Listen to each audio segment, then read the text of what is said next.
Hi hello friends welcome to my channel. ഇന്നൊരു റെസിപ്പിയുടെ video ഒന്നായിട്ടല്ല കേട്ടോ വന്നിട്ടുള്ളത്. നമ്മുടെ കേരളത്തിലെ കാർഷിക ദിനമായിരിക്കുന്ന ചിങ്ങം ഒന്നാണല്ലോ. അപ്പം കൃഷിയുമായി സംബന്ധിക്കുന്ന ചെറിയൊരു വീഡിയോ ചെയ്യാമെന്ന് കരുതി.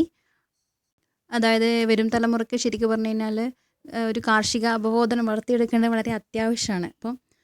അപ്പോൾ ഈ വീഡിയോ കണ്ടിട്ട് നിങ്ങൾക്ക് അതൊരു പ്രചോദനമാകുകയാണെങ്കിൽ അതെനിക്ക് വളരെ സന്തോഷമുള്ള കാര്യമായിരിക്കും.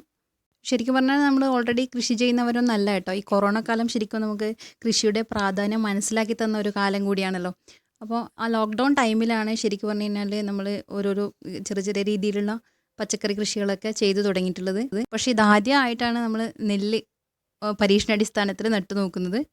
ഇന്ന് നമ്മൾ കണ്ടുവരുന്നത് ഒട്ടുമിക്ക വീടുകളിലും ചുറ്റോട് ചുറ്റും, അതായത് വീടിൻ്റെ പരിസരം മുഴുവനും ഇൻ്റർലോക്ക് ചെയ്ത് വെക്കുന്ന ആ ഒരു സ്ഥിതിയാണല്ലോ ഉണ്ടാവുന്നത്.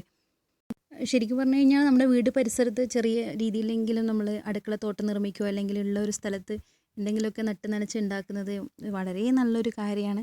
ശരിക്കും പറഞ്ഞാൽ ഇത് നമ്മുടെ കണ്ണിനും കരളിനൊക്കെ ഒരു കുളിര് നൽകുന്ന ആ ഒരു കാഴ്ചയാണ് നമുക്ക് സമ്മാനിക്കുന്നത്. ഇത് സ്റ്റാർട്ടിങ്ങിൽ നമ്മൾ ചെയ്യുന്ന സമയത്ത് അധികം ആൾക്കാരും വന്നിട്ട് നമ്മളോട് പറഞ്ഞിട്ടുണ്ടായിരുന്നു, ഇതൊന്നും ശരിയാവില്ല, ഇത് വയൽ പ്രദേശത്തല്ലേ ഉണ്ടാവുള്ളൂ. ഇവിടെ എന്ന് വെച്ച് കഴിഞ്ഞാൽ ചരലോട് ചേർന്നിട്ടുള്ള ഒരു സ്ഥലമാണ്. അപ്പോൾ അതുകൊണ്ട് തന്നെ ഒട്ടുമിക്ക ആൾക്കാരും പറഞ്ഞു ശരിയാവില്ല, നിങ്ങളിത് ട്രൈ ചെയ്യേണ്ട എന്നൊക്കെ പറഞ്ഞിട്ടുണ്ടായിരുന്നു. സപ്പോർട്ട് ചെയ്ത ആൾക്കാരുണ്ടായിരുന്നു കേട്ടോ.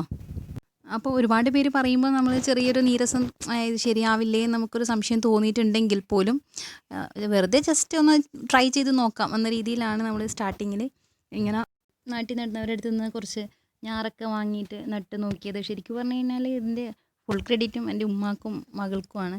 അവരായിരുന്നു കൂടുതൽ ഇൻട്രസ്റ്റ് എടുത്തിട്ട് ചെയ്തുകൊണ്ടിട്ടുണ്ടായിരുന്നത്. ഞാൻ ഇങ്ങനെ ഓരോരുത്തർ പറയുന്നത് കേൾക്കുമ്പോൾ വീണ്ടും ശരിയാവില്ലേ, ശരിക്കും പറഞ്ഞു കഴിഞ്ഞാൽ ഇത് വയലിലല്ലേ ഉണ്ടാവുക എന്നുള്ളൊരു കൺഫ്യൂഷനൊക്കെ അന്നേരം ഞങ്ങൾക്ക് തോന്നിയിരുന്നു. പക്ഷേ കൊറോണയൊക്കെയാണ്, ലോക്ക്ഡൗൺ ഒക്കെയാണ്, നിങ്ങൾക്കറിയാലോ, എവിടെയും പോകാനൊന്നും പറ്റില്ല. അപ്പോൾ വെറുതെ വീട്ടിലിരിക്കുന്ന ആ ടൈമിൽ നമ്മൾ നട്ടു. പക്ഷേങ്കിൽ ഇപ്പോൾ അത് കാണുമ്പോൾ വളരെയധികം സന്തോഷം തോന്നുന്നുണ്ട്. പിന്നെ മകൾക്ക് ഇതിനെക്കുറിച്ച് പഠിക്കാനുള്ള ഒരു ചാൻസ് കൂടെ ആവുമല്ലോ എന്നുകൂടെ ഞങ്ങൾ ഓർത്തു. കാരണം എന്ന് വെച്ച് കഴിഞ്ഞാൽ അവരൊക്കെ ഷോപ്പിൽ ചെന്നിട്ട് അരികൾ വാങ്ങിയിട്ട് ഉണ്ടാക്കി കഴിക്കുന്നല്ലാതെ ഇത് എവിടെ നിന്ന് വരുന്നു, എങ്ങനെ ഉണ്ടാക്കുന്നു, ഇതിൻ്റെ പിന്നിലുണ്ടാകുന്ന ഹാർഡ് വർക്ക് എന്താണെന്നൊന്നും മനസ്സിലാക്കുന്നില്ലല്ലോ. അപ്പോൾ അതുകൂടെ പഠിച്ചെടുക്കാം എന്നുള്ളൊരു ഉദ്ദേശം കൂടി ഉണ്ടായിരുന്നു. ഞങ്ങളും ഇതിനു മുമ്പ് കൃഷിയൊന്നും ചെയ്തിട്ടില്ലാത്തവരായതുകൊണ്ട് തന്നെ ഇതിനെക്കുറിച്ച് വലിയൊരു നോളജൊന്നും ഇല്ല. അപ്പോൾ അടുത്തുള്ള ആൾക്കാരൊക്കെ കൃഷി ചെയ്യുന്ന ആൾക്കാരുടെയൊക്കെ പോയി സംസാരിച്ച് നോക്കും. അപ്പോൾ ഇത് സദാ വെള്ളം വേണം എന്ന് അറിഞ്ഞുകൊണ്ട് തന്നെ നമ്മളൊരു ടാങ്കി സംഘടിപ്പിക്കുകയും അതിൽ ആ ടാങ്കിയിലേക്ക് വാർപ്പിൽ നിന്ന് വരുന്ന ആസ്പെറ്റോസിൽ നിന്ന് വരുന്ന വെള്ളം, മഴവെള്ളം അതിലേക്ക് സംഭരിച്ച് വെക്കുകയും ആ മഴവെള്ളം മഴയില്ലാത്ത സമയത്ത് ഇതിലേക്ക് വെള്ളം തിരിച്ചു കൊടുക്കുകയും ചെയ്യും. അങ്ങനെയാണ് സാധാരണ ചെയ്യുന്നത്. അപ്പോൾ ഈ മഴവെള്ളം സംഭരിക്കാനായിട്ട് നമ്മൾ ഒരു 1000 ലിറ്ററിൻ്റെ ടാങ്കിയാണ് ഇവിടെ യൂസ് ചെയ്തിട്ടുള്ളത്. അപ്പോൾ ആ ടാങ്കിയിലുള്ള ഈ ഒരു രീതിയിൽ അടിച്ചു കൊടുക്കും. ശരിക്കും പറഞ്ഞു കഴിഞ്ഞാൽ ഈ അടുത്ത 2 ദിവസമാണ് മഴ പെയ്യാതെ ഉള്ളത്.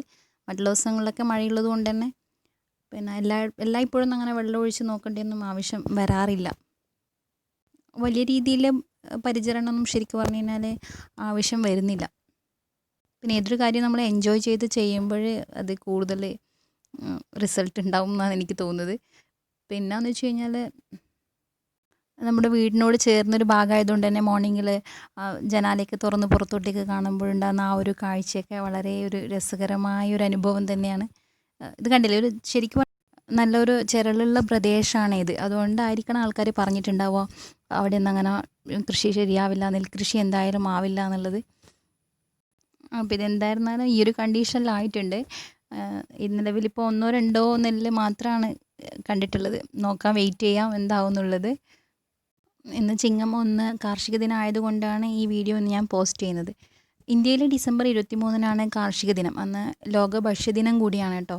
മാത്രമല്ല കാർഷിക മേഖലയിലെ ഒട്ടേറെ വിപ്ലവങ്ങൾക്കും മാറ്റങ്ങൾക്കൊക്കെ തുടക്കം കുറിച്ചിട്ടുള്ള നമ്മുടെ മുൻ പ്രധാനമന്ത്രി അതുപോലെ കാർഷിക നേതാവായിരുന്ന ചൗധരി ചരൺ സിംഗിൻ്റെ ജന്മദിനം കൂടിയാണെന്ന്. അപ്പോൾ അതും ഇതിൻ്റെ കൂടെ പറയാണ്.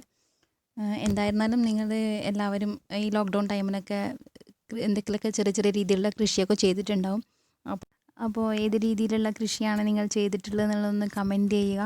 കൂടാതെ നിങ്ങൾക്ക് ഈ വീഡിയോ ഇഷ്ടമായി കഴിയുകയാണെങ്കിൽ നിങ്ങളൊന്ന് ലൈക്ക് ചെയ്യുക. പോരാഞ്ഞ് കൃഷിയെ ഇഷ്ടപ്പെടുന്നവരുണ്ടെങ്കിൽ, കൃഷിയോട് താല്പര്യമുള്ളവരാണ് നിങ്ങളെങ്കിൽ ഇത് വരും തലമുറയ്ക്ക്, അതായത് വരുന്ന ഒരു സമൂഹത്തിന് ഉപകാരപ്പെടട്ടെ എന്ന് കരുതിയിട്ട് നിങ്ങളിത് ഷെയർ ചെയ്യുക.